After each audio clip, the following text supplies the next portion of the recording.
Every guy I ever brought home ended up with my cousin. She didn't just want attention. She wanted to destroy me. And she did, for years, until she finally met someone who saw right through her. Let me start from the beginning. My name is Lena, and I'm 32 years old.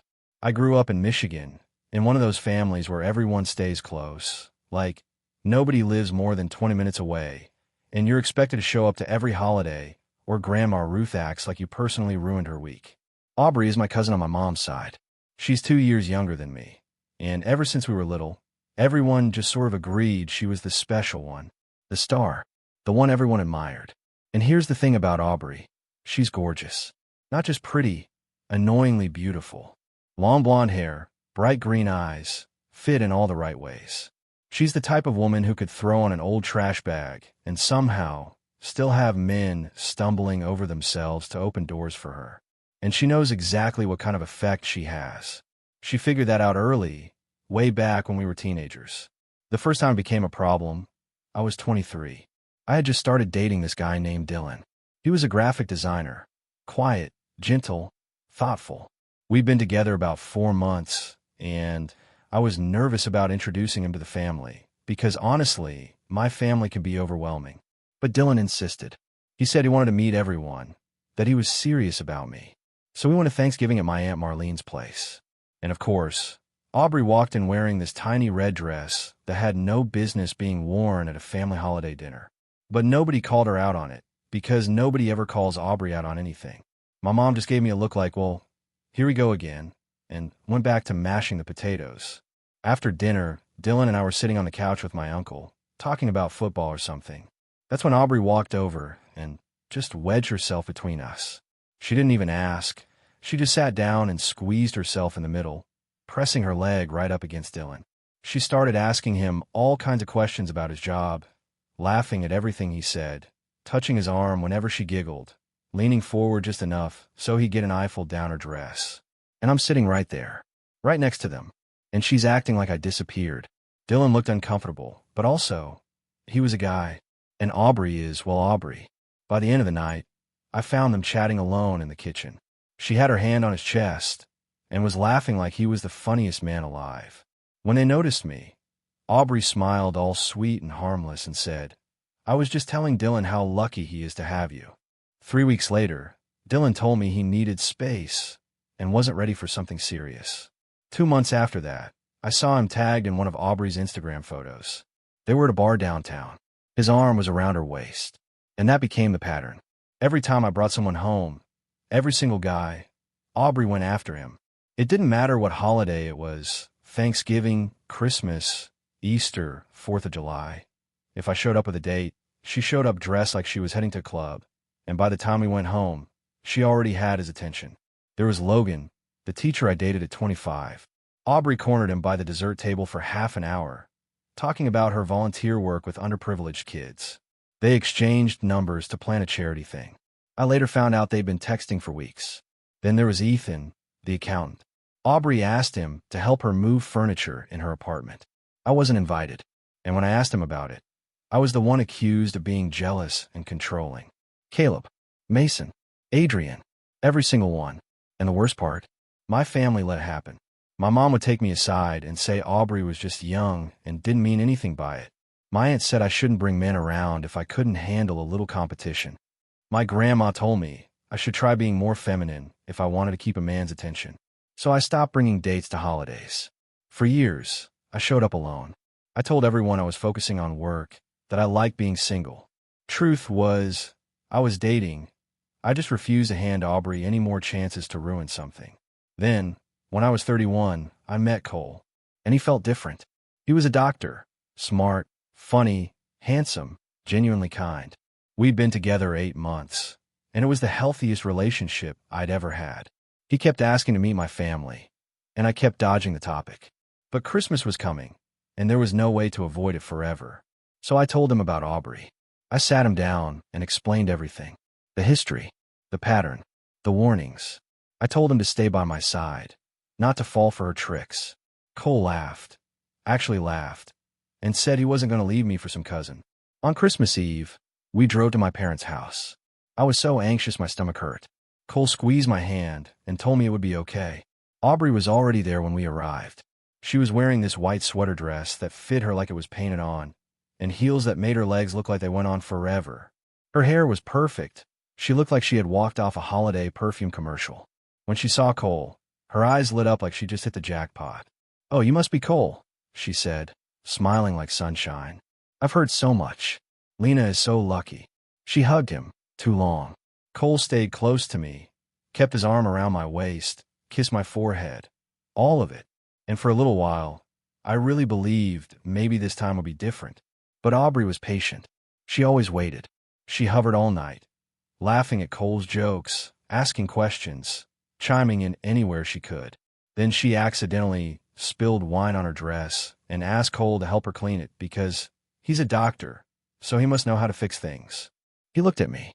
Then he followed her into the kitchen. They were gone 15 minutes. When they came back, Aubrey was spotless, and Cole looked a little flushed. He said they were just talking about her mom's knee surgery. I felt like screaming. We left early. I lied and said I had a headache. I cried the whole drive home while Cole stayed quiet. He swore he didn't do anything wrong. He said I was overreacting, that Aubrey was just friendly. But I saw the look in his eyes, the same look all the others had. That curiosity, that pull. We broke up in February. He said he needed to focus on residency. In March, I saw him at a restaurant with a blonde woman. It wasn't Aubrey that time, but it felt just the same. I had finally reached my limit. I was done with all of it. I quit dating. I stopped showing up to family gatherings. When my mom asked why, I told her work kept me busy and I'd visit when I could. She was upset, but I couldn't bring myself to care anymore. I was tired of being embarrassed. I was tired of watching Aubrey come out on top every single time. Then something unexpected happened. I started volunteering at a literacy program at the public library. One of their programs involved writing to inmates who were trying to improve their reading and writing.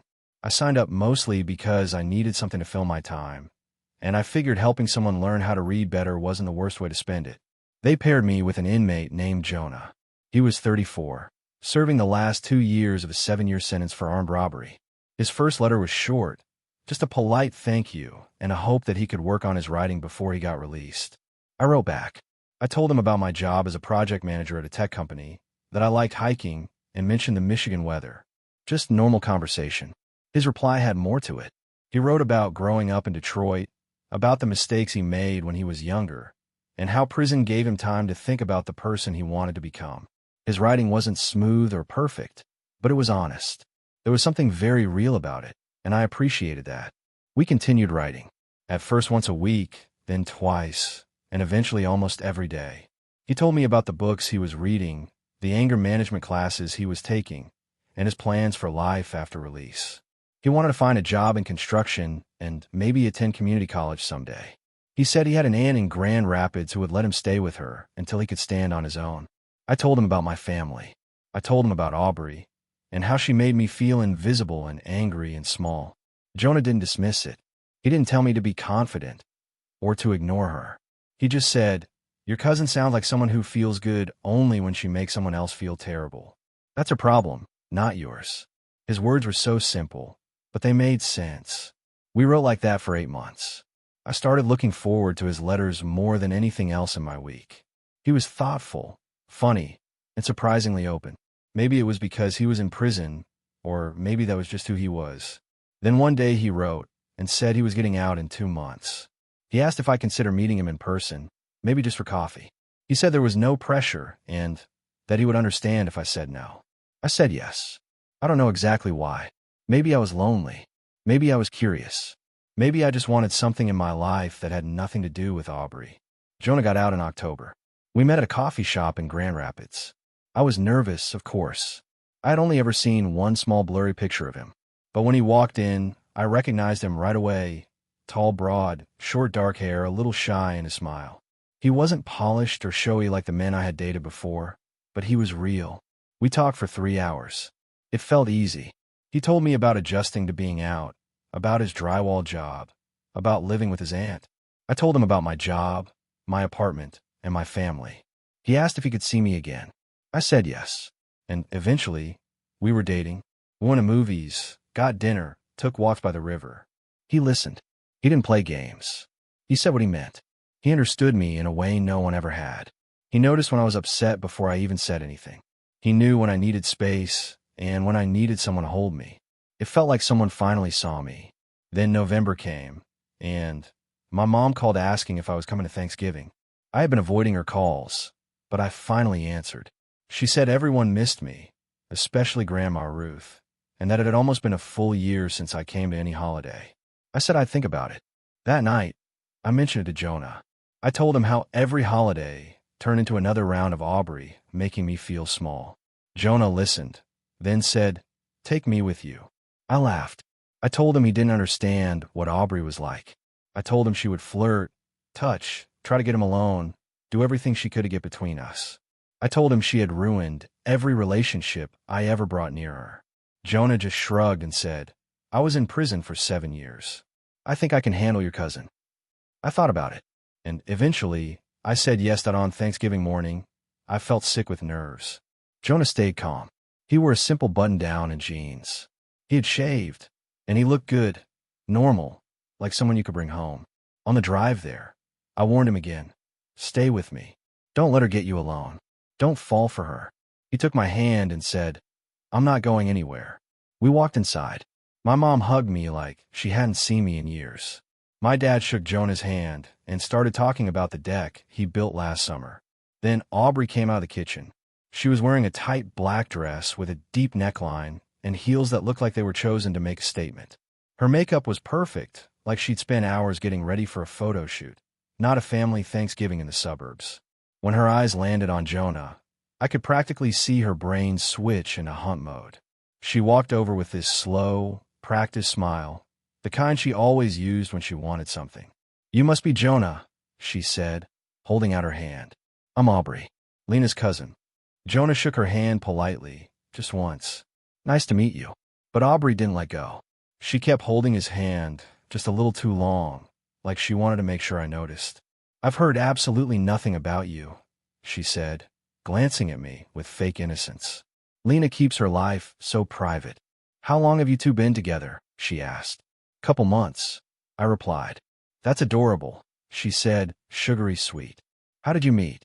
I opened my mouth, not sure how to explain, but Jonah spoke first. "Through a pen pal program." Aubrey's eyes lit up like she'd just found a crack in the glass.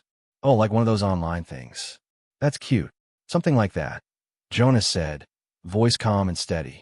Not embarrassed, not defensive, just honest. Then she started her routine, the same one I had watched 1,000 times. Asking questions, leaning in too close, touching his arm when she laughed, directing every bit of attention toward him like he was the only person in the room. But Jonah didn't bite. He answered politely, briefly, then always turned back to me or someone else. He kept his hand on the small of my back. He stayed close. When Aubrey suggested he help her carry extra chairs from the garage, Jonah just smiled and said, "I think your dad's got it handled," then stayed right where he was. I could see her frustration building. This wasn't how the script usually went. Usually, by this point, the man would be sweating, blushing, stumbling over himself to impress her. Jonah wasn't impressed. He wasn't even tempted. It was like watching someone try to flirt with a brick wall, polite, steady, unmoved.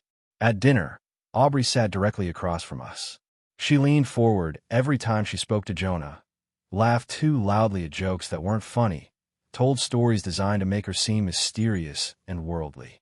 Jonah smiled occasionally, nodded politely, then spent most of the meal talking to my uncle about fishing and asking my grandma for her stuffing recipe. Under the table, he held my hand. After dinner, everyone moved to the living room. I saw Aubrey corner Jonah near the drink table, just like she always did. This was the moment I'd learned to dread. The whispered conversation, the exchange numbers, the inevitable shift where I knew I was about to lose again. I watched her lean in close, her hand on his chest, saying something I couldn't hear. Jonah stepped back, just a few inches, but enough. He said something quietly, then walked away and sat down next to me on the couch. Aubrey just stood there, frozen, like someone had pulled the plug on her. My mom leaned toward me and whispered, "I like this one. He seems steady," and I almost burst into tears right there. We stayed another hour. Aubrey kept circling, trying different angles. But it didn't matter.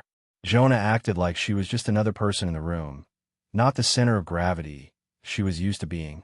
When we finally left and got in the car, I asked him what she had said. He hesitated, then told me. She said you're damaged, insecure, that I could do better. Then she gave me her number. My stomach dropped. And what did you say? Jonah looked straight ahead and said, I told her I wasn't interested, and that she should probably work on being a better person before she tries to ruin anyone else's life. I started crying. Not the sad kind, the kind where years of tension finally snapped. Jonah pulled the car over and just held me. He didn't ask what was wrong or tell me to calm down. He just held me. When I could finally breathe again, I whispered, Why? Why didn't you fall for it? Every other guy has. She's beautiful and charming, and she knows exactly what to say. Jonah looked at me like the answer was obvious. Lena, I spent 7 years in prison. I learned how to spot people who are full of garbage in 2 seconds flat. Your cousin is miserable. You can see it in her eyes. She's not confident. She's desperate. And desperate people are boring. He paused, then said, Plus, I'm in love with you. Why would I want someone like her when I already have you? I kissed him right there, on the side of the road, like I never wanted to let him go. If the world were fair, that should have been the end of the story. I should have won, once and for all. But that's not how life works. A week later, my mom called. She sounded upset.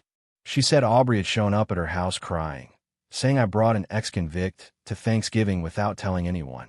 She said she looked Jonah up online, and now she felt unsafe. She said she felt disrespected. I was furious. I told my mom, Jonah's served his time. He is a good man. Aubrey is only upset because she couldn't control him. My mom sighed the way moms do when they think they know better. Lena, honey, bringing a felon without warning us wasn't okay. Your father is upset. Grandma is worried. I hung up. For 3 weeks, I didn't respond to a single text. My aunt said I was selfish. My uncle said I should have disclosed Jonah's past. Brianna, the cousin I actually liked, sent a long message about considering everyone's safety and comfort. Only my younger brother texted. Aubrey is dramatic as hell. Jonah seems cool. Jonah felt awful. He apologized, said maybe he should have told me to warn them. But I told him it wasn't his fault. This was just my family doing what they always do, twisting themselves into pretzels to protect Aubrey's ego. Christmas came. I didn't go. I spent it at Jonah's aunt's house instead. She made ham and mashed potatoes and didn't ask invasive questions or make little comments meant to cut me down. It was the best Christmas I've ever had. Then, in January, Brianna called. She said she needed to talk to me in person, that it was important. I almost said no, but something in her voice made me say yes. We met at a little coffee shop. Brianna looked anxious the whole time. She ordered a latte, but didn't drink any of it. She just held the cup like she needed something to keep her hands busy. I need to tell you something about Aubrey, she said, and you're not going to like it. I just waited. Brianna took a slow breath. Last year, Aubrey started seeing a therapist. Aunt Marlene basically forced her because she was having panic attacks. The therapist diagnosed her with something, I don't remember the name, but basically, she's extremely insecure. She needs constant validation from men just to feel okay about herself. That's not an excuse, I said. I know, Brianna said immediately. I'm not saying it is. But listen, the therapist told her to apologize to you, to actually look at what she's been doing to you all these years. And Aubrey refused. She said you were the problem, that you were jealous, bitter, that she didn't owe you anything. I felt sick. Brianna kept going. But when you brought Jonah to Thanksgiving, something broke in her. That night, she came to my apartment and just fell apart, full-on sobbing. She kept asking why Jonah didn't want her, why her usual tricks didn't work. She said she felt invisible for the first time in her life. Good, I said, and I meant every syllable. That's not all, Brianna said quietly, staring down at her coffee. My stomach tightened. Aubrey has been stalking Jonah online, like really stalking him. She found his old Facebook from before he went to prison. She found news articles about his arrest. She tracked down his ex-girlfriend and messaged her asking about him. My blood ran cold. What? She's obsessed, Brianna whispered. She can't handle losing, so she's trying to dig up something to use. She's trying to convince the family he's dangerous. She's the one who told your mom about his record. She printed out articles and showed them to Grandma Ruth. I could barely breathe. Why are you telling me this? Brianna's eyes filled with tears. Because Aubrey is planning something. She's talking about going to the police and saying Jonah made her feel unsafe at Thanksgiving. She's trying to get him in trouble. maybe even sent back to prison. And I couldn't just watch that happen. The world tilted sideways. She wouldn't, I said. Even Aubrey wouldn't go that far. Lena, Brianna said softly, she is not thinking clearly. She is desperate. Desperate people do insane things. I left the coffee shop in a haze. I called Jonah and told him everything. He didn't say anything for a long time. Finally, he said, I knew something like this could happen. People don't like seeing someone with a record try to build a normal life. They look for a way to pull you back down. We need to stop her, I said. There's nothing to stop, Jonah replied. I didn't threaten her. I didn't do anything. If she files something false, it'll get tossed. But it will still be on your record, I said. He sighed. Yeah, probably. I had never felt rage like that in my life. Hot, shaking, blinding rage.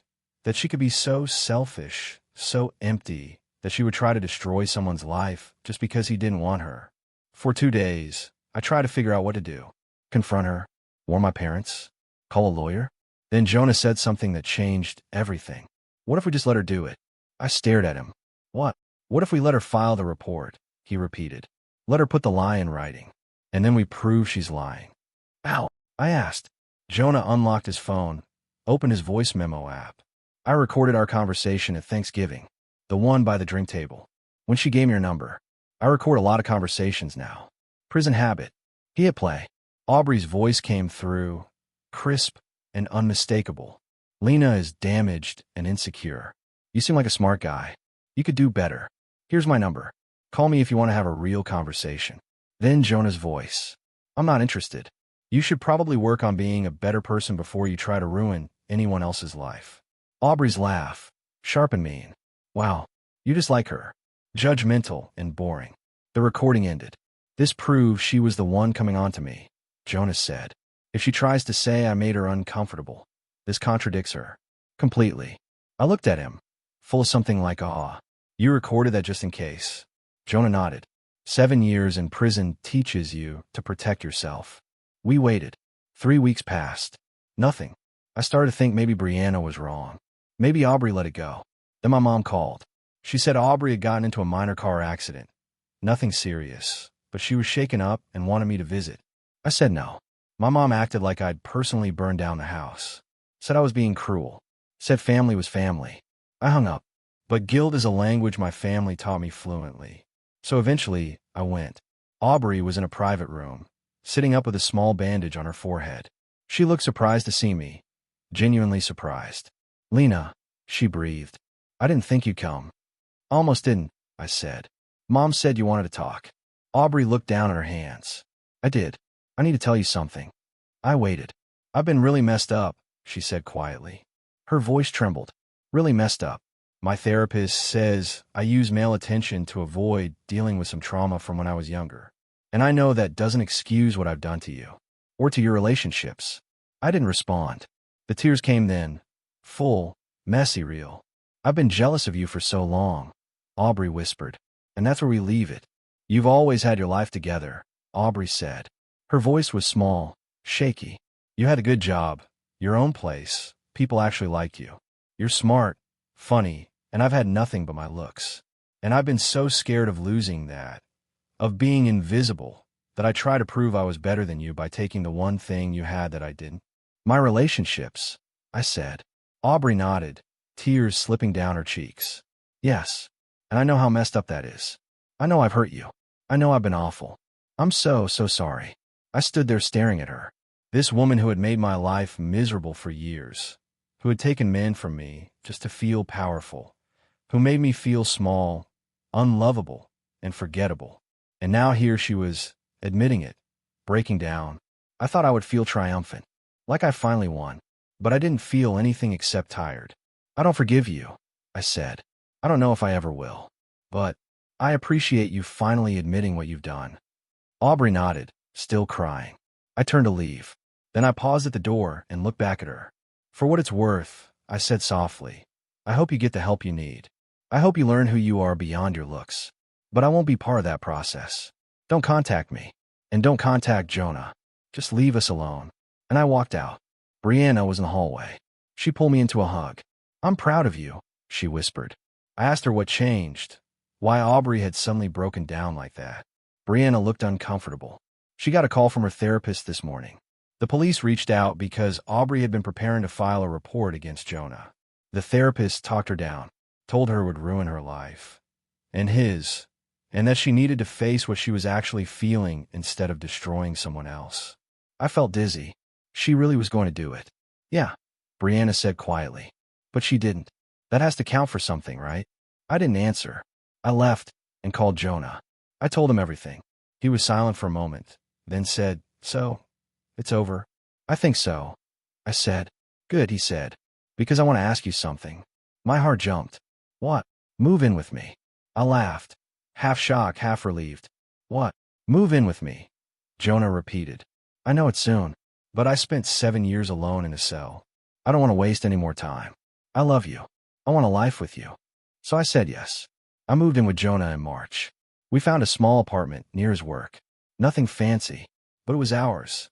We adopted a dog from the shelter, a goofy little mutt named Rocket, who had been abandoned by his last owners. We built a quiet life together. Simple, steady, peaceful. I didn't talk to Aubrey. I didn't go to Easter or Mother's Day. I kept in touch with Brianna and my brother. Everyone else could wait. In June, my mom asked if I was coming to the 4th of July barbecue. I told her no. She cried and said I was tearing the family apart. I told her the family was already torn. I was just finally choosing not to bleed for it anymore. Then something happened I never expected. Aubrey sent me a letter. A real, handwritten letter. I almost threw it away unopened. But curiosity got me. It was long, raw, vulnerable. She wrote about being sexually abused by a family friend when she was 12. How her parents didn't believe her. How she learned her looks were the only thing anyone valued. How she turned male attention into survival. How watching me build a life while she fell apart made her feel empty. How she convinced herself that destroying my happiness would make her feel whole. She wrote that she was in intensive therapy now, that she had cut toxic people out of her life, that she didn't expect forgiveness. She just wanted me to understand her. At the end, she included a photo, one of the ones she'd taken with Ethan, one of the men she stole from me. On the back, she had written, "I'm sorry I made you feel invisible." The truth is, I was the one who felt invisible. I showed the letter to Jonah. He read it, then looked at me and asked, "What are you going to do?" "I don't know," I said honestly. "You don't owe her anything," he said gently.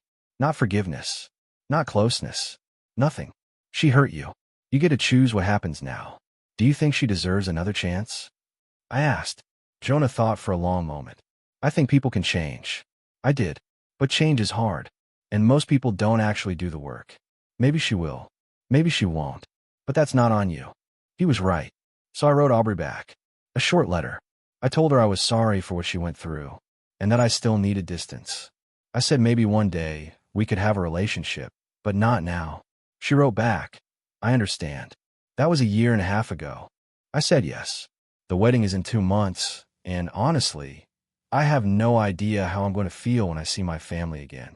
When I see Aubrey standing there in a white dress, telling everyone she's a different person now. Maybe she is. Maybe she just learned how to hide her damage better. I don't know, but I guess I'll find out when I get there. Jonah says that's how life works after prison. You learn to take things one day at a time. Nothing more, nothing less. He says people are complicated, messy, sometimes selfish and cruel, but sometimes they surprise you.